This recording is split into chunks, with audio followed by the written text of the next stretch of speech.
말라 하니라. 아멘.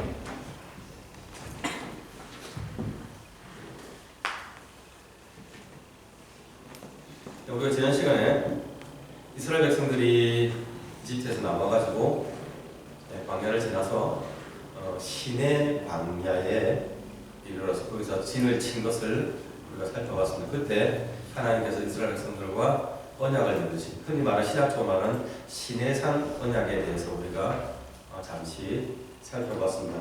시내산의 위치가 사실 어딘지 잘 모릅니다. 학자들이 좀 헷갈려합니다. 지도를 보시면요, 이거는 보시기에 오른쪽 왼쪽이죠. 왼쪽 끝에 있는 저기가 이집트입니다. 이집트에서 출입해서 쭉 시내바다를 따라 쭉 내려옵니다. 내려와가지고 아마 저 제일 아래쪽 시내바다 아래쪽에 있는 저 정도가 시내산이 아닐까라고 일반적으로 추측을 합니다. 제가 그 산에 올라가 봤습니다. 이 산이 아닌가를 하는데 저는 가봤습니다만 거기이라고 보통 일반적으로 이해를 합니다. 어쨌든 석 달 만에 광야를 지나서 어떤 한 산에 도착했습니다. 그 이름이 시내 광야는 맞습니다. 그죠? 그곳에서 도착을 해서 하나님께서 그들과 언약을 맺으신 겁니다. 그것이 시내산 언약입니다. 시내산 언약은 출애굽기 19장부터 24장에 걸쳐서 다 나옵니다. 그러니까 우리가 지난주 살펴본 19장 1절부터 7절까지 내용은 그 시내산 언약의 제일 앞부분입니다. 그러니까 서론에 해당하는, 실제로 보면 보통 부분을 할 때 오늘 읽었던 15절까지를 시내산 언약의 서론이라고 말을 하거든요. 그러니까 지난주 살펴봤던 데는 시내산 언약의 서론도 안 되는 그런 부분이지만 15장 5절과 6절은 이 시내산 언약의 핵심을 딱 써머리한 것 같은 정말 중요한 내용입니다. 그래서 지난주에 우리가 그 본문을 가지고 지난 시간에 우리가 살펴봤었죠. 우리가 19장 5절과 6절 말씀을 한 번만 더 같이 한번 읽어봤으면 좋겠습니다. 같이 한번 읽어봅시다. 19장 5절과 6절입니다. 읽겠습니다. 세계가 다 내게 속하였나니 너희가 내 말을 다 듣고 내 언약을 지키면 너희는 모든 민족 중에서 내 소유가 되겠고 너희가 내게 대하여 제사장 나라가 되며 거룩한 백성이 되리라. 아멘. 혹시 2주 전에 제가 이 본문 가지고 설교했던 그 설교 제목을 기억하십니까? 난처하죠? 목사님 왜 갑자기 2주 전 이야기를 꺼내십니까? 네, 신분상승이라고 제가 제목을 그렇게 정했었습니다. 네, 말씀드립니다. 그죠? 이집트에서 노예 생활을 하는 이스라엘 백성들을 하나님께서 탈출시켰습니다. 약속 땅 가나안으로 인도에 가는 과정 중에 있습니다. 네, 그러면서 그들에게 나타나서 모세에게 말씀을 하셨죠. 내가 너희를 나의 소유, 나의 가장 존귀한 보물 삼아 주겠고, 그리고 너희가 내게 대하여 제사장 나라가 된다. 그러니까 민족과 열방의 영혼을 품은 하나님의 대제사장 나라로 삼아 주겠다고 말씀하셨고요. 하나님의 거룩한 백성이 되게 하겠다. 하나님의 거룩에 동참하는 그러한 특권을 허락하시겠다고 약속하셨습니다. 그러니까 신분이 바뀌는 정도가 아니라, 바뀐다는 것은 이게 좋아질 수도 있고 나빠질 수도 있잖아요. 그게 아니고, 그러니까 쉽게 말하면 요즘 쉽게 하는 것처럼 빈약하고 궁핍하고 비루하던 이스라엘 백성들의 신분 상승 프로젝트가 하나님의 구원 계획인 겁니다. 그들을 하나님의 존귀한 하나님의 백성 소유, 민족과 열방의 하나님의 제사장, 그리고 하나님의 거룩한 백성 삼아주시겠다고 하나님께서 약속을 하시는 겁니다. 그러면 이 프로젝트가 성취되기 위한 조건이 뭐였습니까? 우리가 아까 살펴본 것처럼 너희가 내 말을 잘 듣고 내 언약을 지키면. 사실은 이 원문을 보면 듣고 지킨다는 말이 똑같이 샤워입니다. 들으라는 얘기입니다. 듣는다는 이 단어 자체가 가는 게 반드시 그냥 listen의 의미가 아니라 그것을 듣고 순종하는 listen and obey를 같이 포함하는 얘기입니다. 그래서 한글 성경이나 영어 성경 보면 그것을 번역할 때 똑같은 샤마를 너희가 하나는 듣고 하나는 순종하는 obey라는 그렇게 번역을 하고 있는 겁니다. 하나님의 말씀을 듣고 순종하는 것을 제가 지난주는 한 단어 표현하면 우리 하나님을 믿는 믿음이라고 제가 표현했던 것을 여러분 기억할 겁니다. 그렇다면 여러분, 노예 생활하고 정말 소망 없이 살던 이스라엘 백성들이 하나님의 소유가 되고 민족과 열방의 대제사장 나라가 되고 그리고 하나님 거룩한 백성이 된다는 이 엄청난 변화에 비해서 이스라엘 백성들이 그러한 하나님의 은혜를 수 있는 조건이라고 하긴 했지만 어쨌든 그 조건은 굉장히 미미하잖아요. 하나님 말씀 듣는 거, 하나님 순종하는 거, 그밖에 없잖아요. 그러니까 이 시내산 언약은 나중에 보시겠지만 전적으로 사실은 하나님의 은혜에 기초한 불공평한 계약입니다. 여러분 우리가 뭐 물건을 살 때 마찬가지로 슈퍼마켓에 가서 물건을 살 때 아니면 뭐 좀 더 나가서 좀 거창한 걸 살 때 차를 산다든지 아니면 집을 산다든지 뭐 우리가 그런 거 바라지만 어쨌든 뭘 할 때 하다 보면 그렇게 큰 것뿐만 아니라 작은 걸 따지더라도 우리는 가격의 월세를 따져봅니다. 이게 그 돈을 해? 이 정도 가치가 있으라고 계산을 해보잖아요. 그리고 마음에 안 들면 우리는 그 계약을 안 합니다. 계약은 쌍방이 맞아야 되는 거잖아요. 내가 이거를 100달러에 팔겠어. 땡큐. 100달러 너무 비싼데? 50달러. 뭔가 이게 돼야 될 거 아닙니까? 그러면 하나님과 이스라엘 백성이 지금 이 시내산에 있는 이 언약은 완전히 불공평한 언약입니다. 그럼에도 불구하고 하나님께서 하시겠다고 말씀을 하신 겁니다. 이 은혜의 언약을. 그래서 모세가 이 말씀을 듣고 백성들의 장로들을 불러서 그들에게 하나님께서 하신 이 5절과 6절의 이 언약의 내용을 그들에게 말을 해준 겁니다. 아마 그 말을 들은 장로들이 백성들에게 다시 그 말을 다 전해 주었겠죠.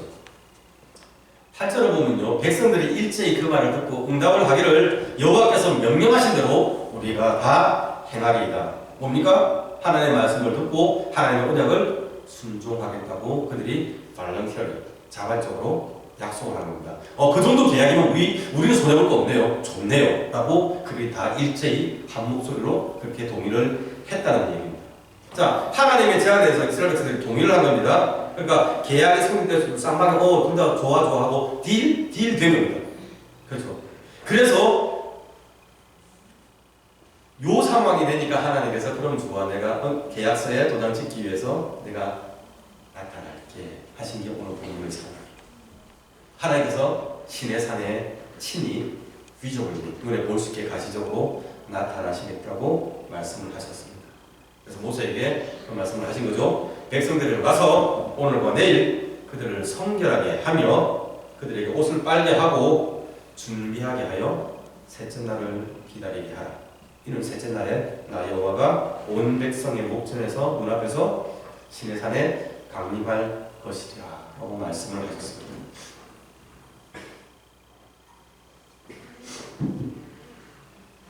자, 셋째 날을 기다리라고 말씀하셨습니다. 그죠? 셋째 날은 무슨 날입니까? 왜 하필 셋째 날일까요? 신학자들이 연구를 많이 했습니다. 다양한 해석을 내어놓습니다. 아마 설교를 하신 목사님들도 특별하게 해석을 많이 하셨을 겁니다. 솔직히 셋째 날의 의미를 잘 모르겠습니다. 학자들도 동일된 의견을 내놓지 못합니다. 참 성경 어렵습니다. 연구를 하면 할수록. 제가 신학과 목회한 지 지금 20년이 넘었는데도 어렵습니다. 성경에서 3은 완전수고요. 3일째 하나님 상징하고요. 주님께서 3일만 부활하셨고요. 그런 의미를 여기다 드리는 게 좀 어렵습니다. 여러분 그렇게 해석 안 하셔도 됩니다. 모든 것에다가 상징적인 의미를 드러내시면 성경 해석이 조금 원래 본문이 말을 하는 바와 멀어질 위험이 좀 있습니다. 그런 해석들이 은혜롭긴 하지만 특히 오늘 본문 상황은 더더욱 그 해석이 적용되기 어렵습니다. 차라리 오늘 본문에서 명확하게 설명해주는 거기에 집중하는 것이 훨씬 더 낫습니다. 그러니까 하나님께서 설명하신 게 뭡니까? 이는 셋째 날에 뭐요? 나 여호와가 이스라엘 백성의 온 목전에서 시내산에 강림하리니. 자, 셋째 날의 의미 있는 것은 3이라는 숫자가 중요한 것이 아니라 그날이 하나님께서 이스라엘 백성들에게 친히 찾아오시겠다고 약속하신 날이기 때문에 그것이 중요한 겁니다. 지금부터 3일 뒤에요. 그러니까 3이 완전순위 이런 소리 하지 마시고 하나님께서 내려오시기까지 백성들에게 3일, 뭐 정확하게 말하면 이틀 정도 되겠죠? 실질적인 시간은 이틀이나 3일의 시간을 준비할 수 있는 시간을 주셨다는 게 훨씬 더 중요합니다. 백성들이 준비를 해야 된대요. 뭘요? 무엇을 준비해야 됩니까? 자기 자신을 성결하게 하는 거, 정결하게 하는 거. 옷을 빨아야 됩니다. 셋째 날을 위해서 이것들을 행하고 그날을 기다립니다. 여러분 성결하는 단어 잘 아시죠? 제가 설교 시간에 여러 번 말씀드렸어요. 성결하는 단어가 카다시고 카도시라고 하는데요. 이거 뭐요? 발음 전에 카다시, 컷오프입니다. 컷오프. 영어하는 친구들 훨씬 기억하기 좋을 거예요. 컷오프인데 잘라낸 겁니다. 한 덩어리에서 잘라낸 겁니다. 제가 종이 여러 번 찢었잖아요. 한 덩어리에서 있는 것을 잘라낸 겁니다. 뜯어 나온 거예요. 그래서 여기 있을 때는 몰랐는데 뜯어져 나오다 보니까 얘랑 구분이 생긴 겁니다. 그러니까 카도시는 원래 컷오프입니다. 잘라내서 구별된 겁니다. 성결하게 하는 게 구별하는 거예요. 디스팅귀시 하는 겁니다. 일상의 우리의 삶 가운데 있던 노멀 라이프에서 떨어져 나오는 겁니다. 그래서 그것이 구별되면 달라진 겁니다. 하나님이 우리를 성결하게 하랍니다. 구별하랍니다. 그래서 카도시를 거룩으로 해석을 하기도 합니다. 어떻게 구별할까요? 어떻게 이스라엘 백성들이 지금 시내 광야에 있는 이들이 그들의 일상 가운데 성결하게 될까요? 구별될까요? 그게 오늘 읽었던 본문 15절에는요, 모세가 말합니다. 여인을 가까이 하지 말아라고 표현합니다. 어떤 학자들은 이 성결하게 구별하는 것을 옷을 빠는 것이 성결하게 하는 것이라고 해석을 하는 사람도 있습니다. 특히 한글 성경 14절이 조금 그렇게 해석하기 쉽게 헷갈리게 번역을 했습니다. 한글 성경이었습니다. 모세가 산에서 내려와 백성들에게 이르러 백성들을 성결하게 하니 그들이 자기 옷을 빨더라 라고 이야기합니다. 그래서 성결하게 하는 그 내용이 옷을 빤 것인 것처럼 해석을 하게 오해를 할 만큼 이상하게 번역을 했었습니다. 그런데 10절이나 14절에 보면 동일하게 사용된 단어가 성결하게 하는 것과 옷을 빠는 건 다른 동사였습니다. 그러니까 액션이 다른 겁니다. 다른 행동입니다. 그러니까 옷을 빠는 것이 성결하게 하는 것이 될 수가 없다는 얘기입니다. 물론 넓게 해석을 한다면 성결하게 하는 것 가운데 옷을 빠는 것이 포함이 될 수는 있습니다만은 앞만 봐도 문맥으로 보면요, 성결하게 하는 것과 옷을 빠는 것은 다른 액션입니다. 적어도 두 가지 이상의 다른 행동들을 해서 하나님이 임하시는 것을 기다릴 것을 하나님께서 요구를 하고 있다는 얘기입니다. 저는 본문을 해석할 때 성결하게 하면서 결국은 저는 개인적인 자기 자신을 내적으로 거룩하게 하는 것, 혹은 자기 자신에 관해서 거룩하게 하는 것으로 저는 해석을 합니다. 그리고 옷을 빠는 것은 자기 외부적인 겁니다. 자기의 옷이나 자기의 환경들을 정리해서 정결하게 거룩함을 나타낼 수 있는 기다림을 표현하는 그런 행위로 저는 그렇게 해석을 합니다. 내부적으로 구별됨을 요구하십니다. 우리의 일상 가운데 구별됨이 요구됩니다. 그리고 오늘 15절에서 아까 여인을 가까이 하지 않는 것으로 표현됐다고 말씀드렸죠. 본문에서 말하는 여인을 가까이 하지 않는 것이 이스라엘 백성들이 요즘 하는 그 사람들 흔히 하는 원나잇 스탠드나 맞습니까? 원나잇 스탠드 맞죠? 네. 그냥 하룻밤 만나가지고 같이 그냥 즐기는 거나 인조이 하는 거나 아니면 외도를 하는 것을 하지 말아라라고 금지를 했다고 보기 어렵습니다. 지금 이 본문에서 여인을 가까이 하지 말라는 얘기는 부부간의 성적인 관계를 갖지 말라는 것을 가리킨다고 보는 것이 아마 타당한 해석일 겁니다. 일상생활에서 부부가 성관계라는 것은 부부에게 허락된 특권입니다. 그건 누릴 수 있는 권리고요. 하나님께서 허락하신 것입니다. 괜찮은 겁니다. 그건 죄지는 것 아닙니다. 근데 레위기에서 보면 약간 좀 우리가 좀 헷갈리게 있습니다. 남자가 사정을 하는 것 아니면 사람이 유출이 있는 것을 부정하다라고 표현을 하거든요. 그러다 보니까 성관계가 부정한 것, 죄악된 것처럼 생각하기 쉽지만 그렇지 않습니다. 부부 관계는 그건 죄악된 게 아닙니다. 그럼에도 불구하고 오늘 본문에서 얘기하는 겁니다. 하나님의 임재를 기다리는 과정 가운데 우리가 당연히 누릴 수 있는 권리, 우리가 즐겁게 보낼 수 있는 것들, 그것을 내려놓을 잠시 제한적으로 내려놓는 게 요구될 때가 있다는 얘기입니다. 그것이 반드시 성관계만 의미하는 것이 아니라 하나님을 기다리는 우리에게 우리 일상생활에 그것이 아무런 거리낌이 되지 않는 것이었지만 내가 즐기는 그냥 기분 좋게 누려왔던 그런 것들이지만 그것 잠시 내려놓고 그 기쁨 잠시 내려놓고 하나님을 기다리는데 집중할 것을 요구를 합니다. 옷을 빨합니다. 자기 자신을 깨끗하게 하면서 가시적으로 드러내는 방법이 될 겁니다. 근데 여러분 생각해보세요. 광야에서 옷 빠르게 쉬웠을까요? 집에서 그냥 빨래 나오면 그냥 툭툭툭 벗어가지고 세탁해주고 버튼 누르면 세제놓고 버튼 누르면 끝입니다. 빨래가 얼마나 많이 나오죠. 운동하는 저희 아들 하나 있다 보니까 얘는 뭐 그냥 날입니다. 특히 요즘 10대 굉장히 외모에 따질 때잖아요. 옷을 뭐 여러 번 벗어 제낍니다. 근데 빨래하는 거 힘들지 않습니다. 그냥 빨래통 들고 내려서 그냥 돌리면 끝납니다. 근데 지금 이스라엘에서 있는 자리는요, 광야잖아요. 물이 넉넉한 자리가 아닙니다. 그죠? 물을 길어와야 되는 거고요. 옷을 빨아야 되는 것이고요. 그 가진 무스탕을 말려야 됩니다. 그죠? 훨씬 수고롭고 번잡스럽습니다. 그러면 이스라엘 백성들이 이 모세의 명령을 따라서 자기 자신을 성결하게 하고 옷을 빨았을 때 이 과정을 거치면서 어떤 생각을 했을까요?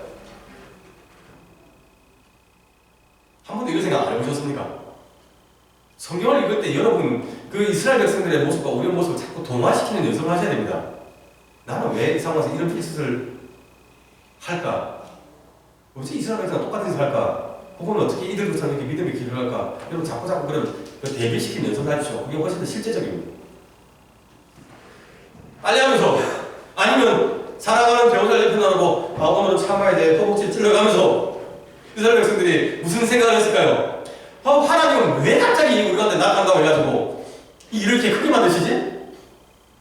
뭐 한다고 그냥 하늘에 계시지 부쩍부쩍 내려고 와가지고 내가 아내랑 즐겁게 지내지도 못하고 굳이 많이 더러워 보이지도 않고 그냥 털어서 뒤집어 입으면 되겠구만. 이 고생을 빨면서 내가 이 고생을 해야 하나? 얼른 이날이 빨리 지나갔으면 좋겠다 이런 생각을 했을까요? 그렇게 생각해서 한 사람이 있을 수도 있습니다. 그런데 대부분은 아마 하나님의 인재에 대해서 기대와 사모함이 훨씬 더 컸을 겁니다. 모세가 아까 하나님의 언약의 내용을 선포했을 때 백성들이 일제히 한 목소리로 우리가 다 순종하겠습니다 했잖아요.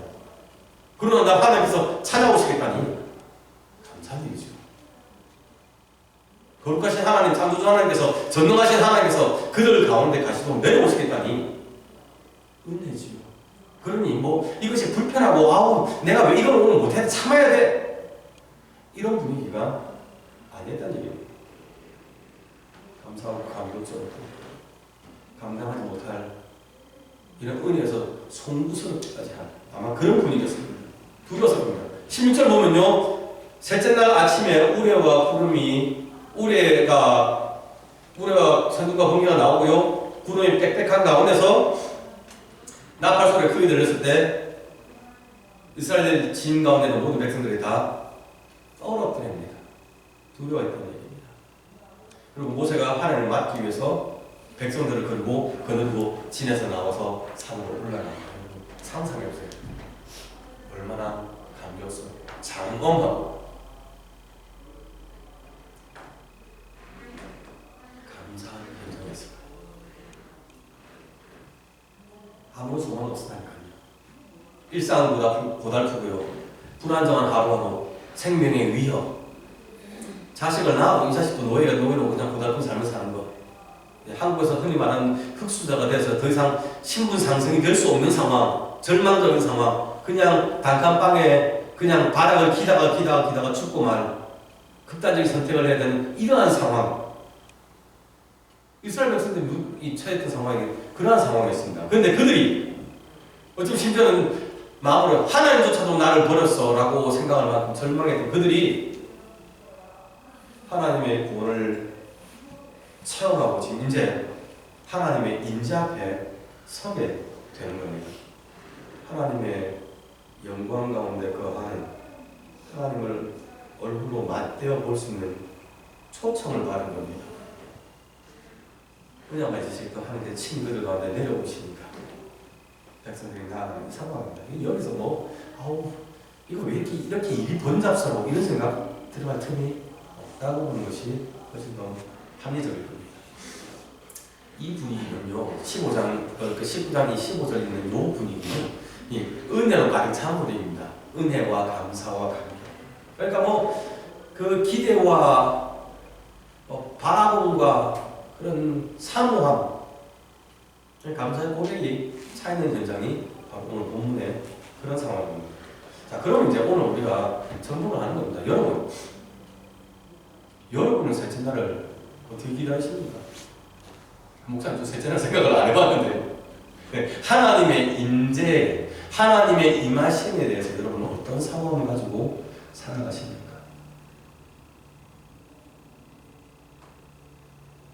오늘 주일날 나와도 마찬가지잖아요. 주님의 임재 앞에서, 권능의 날이 하여서 그게 너가 진 행동을 인하여 찬양을 우리 고백하는데, 여러분이 하나님의 임하심을 우리가 알고 준비할 기간을 받았잖아요. 일주일의 시간. 여러분 어떻게 예비하고 계십니까? 오늘 본문에서 구약시대에서는요, 하나님 임하심은 특별한 행사입니다. 그죠? 평생에 한번 볼까 말까 한 날이었습니다. 근데 특별히 이 사건을 기점으로 해가지고 그 다음에 하나님께서 내가 너희 중에 같이 있어줄게 하면서 찾아오시죠. 그게 뭡니까? 성막이잖아요. 그곳에서 내가 너를 만나겠다. 그래서 하나님께서 임하시는 지성소가 성막의 반쪽, 그 안쪽에 따로 있잖아요. 내가 거기서 너희와 만나겠다 약속하셨거든요. 그래서 이스라엘 백성들이 하나님을 만나기 위해서 회막으로 나오는 거예요. 눈에 보는 겁니다. 저곳에 하나님 계신 곳. 오늘날 교회가 그 역할을 합니다. 저 교회에 하나님께 예배하는 장소, 하나님 임하시는 곳, 우리가 그렇게 생각하고 바라보는 겁니다.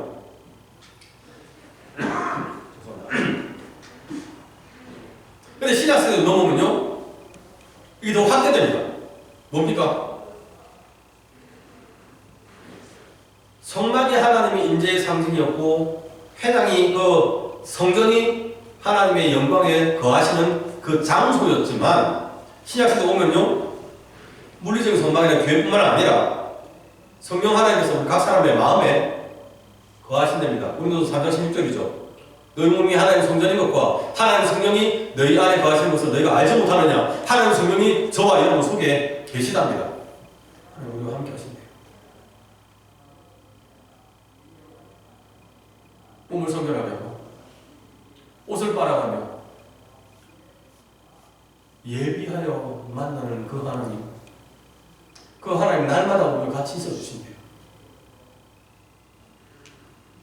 시간과 공간의 제약을 넘어서서 하나님께서, 거룩하신 하나님이 죄인된 우리와 같이 동행하시며 우리 손을 붙잡고 우리의 발걸음을 제어하시며 인도해 주시겠다고 약속하시고 그 일을 이루어 주시는 겁니다. 이스라엘 백성들에게 내가 너희를 끄집어내서 줄게, 약속했다가 인도해 줄게 말만 하신 게 아니라 그들과 함께 하시는 것처럼 우리들에게 손영창이, 김은성이 내가 네 고와 같이 내버려 두지 않을게, 내가 같이 있어줄게, 내가 너와 함께 할게.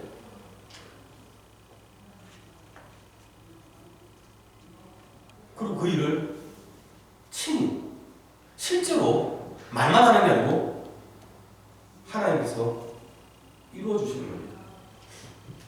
그럼 여러분 점검해야 되지 않겠습니까? 그 존귀하신 하나님과 얼굴을 맞대어 보는 시간.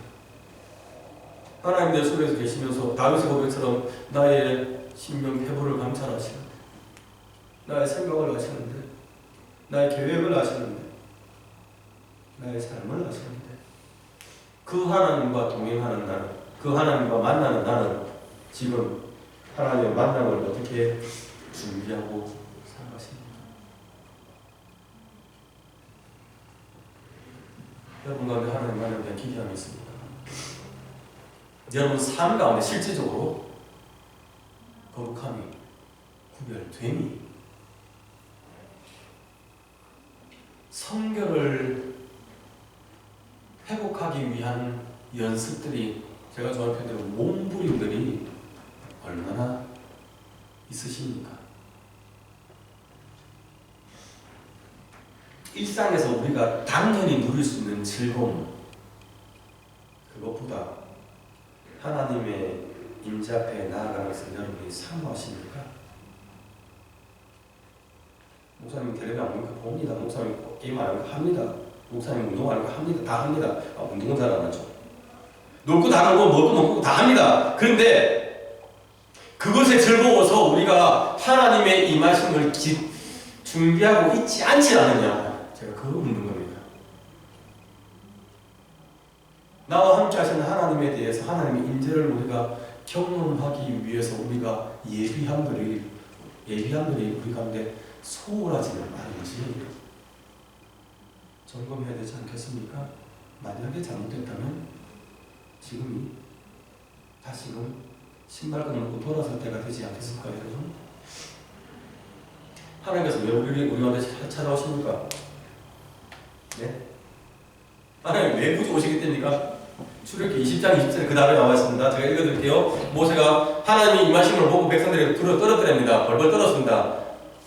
우리한테 말씀하지 마시고 당신이 대표로 올라와서 말씀해서 듣고 내려와 말씀해 주세요 하고 말하면서 떨어뜨립니다. 그때 모세가 했던 말이죠.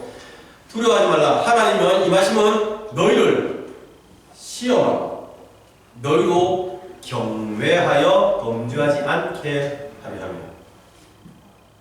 시험하시게 됩니다. 하나님은 우리 테스트 하시게 됩니다.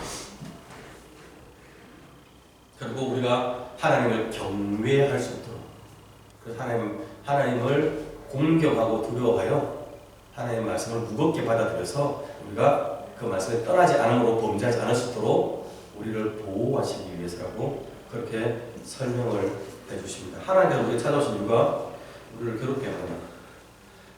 오늘 게임하는데, 오늘 뭐 하는데, 이걸 오늘 멈춰야 돼. 포기하고 교회로 와야 돼. 이번 주 미더텀인데 굳이 오늘 이 교회까지 와야 돼. 일상을 내려놓는 중단이 요구될 때가 있습니다. 괴롭게 하려고 하는 겁니까? 여러분 귀찮게 하려고 하는 겁니까? 오늘 영어권 설교에서 그런 얘기 나왔습니다. 헌금에 대한 얘기가 나왔습니다.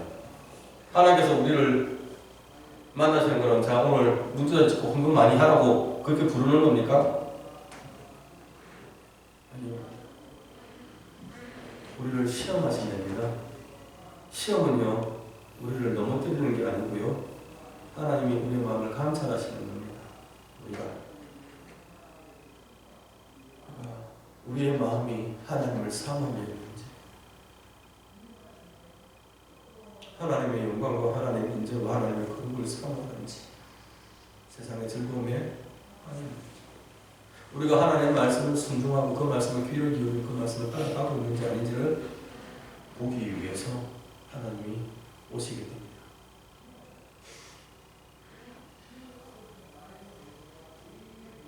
다시 말씀드려요. 하나님이 우리에게 찾아오시는 것, 우리가 하나님께 나아가는 것, 인생의 괴로움, 좀 더 지금 힘들어 죽겠는데 좀 더 괴롭기 위해서 주 앞에 나온 것 아닙니다. 하나님이 우리를 제약하고 꼭 묶어서 율법으로 제약해서 이것도 하지 말고 저것도 하지 말고 꼼짝도 못하게 하기 위해서 하나님이 우리를 찾아오시는 게 아닙니다. 그죠? 자발적으로 순종할 때, 지난번 살펴본 것처럼 하나님 인도하심을 따라갈 때 그들이 상상하지 못했던 그 큰 복을 받을 수 있게 하기 위해서 하나님이 찾아오시는 겁니다. 그 계약을 컨펌해 주기 위해서 내가 너 지켜줄게. 그래서 나타나시는 게 하나님의 임하심이었습니다. 여러분 삶 가운데 하나님의 임재에 대한 사모함이 좀 더 많아지기를 원합니다. 하나님과 동행함, 성령님이 내 속에 계신 것에 대한 인식과 감사함이 많아지기 바랍니다. 성령님 잠시만요. 오늘 요것만 좀 눈 좀 감아주시고요.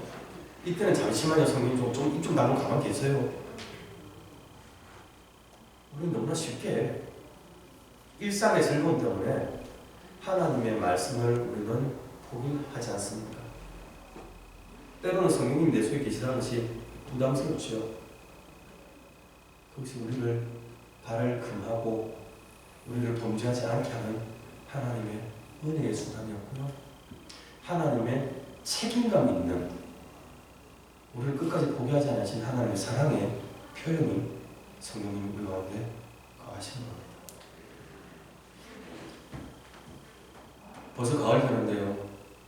시간이 가면 갈수록 저나 여러분 사이에 이 거룩함의 구별점들이 조금 더 영역이 넓어졌으면 좋겠습니다. 실질적으로 예수 믿어요, 사랑해요, 감사해요 하는 거 끝난 것이 아니라 그것이 예수 닮아가고 언어 습관이나 행동이나 삶의 패턴들 가운데서 즐거움이 앞서 내려오는 구별점들,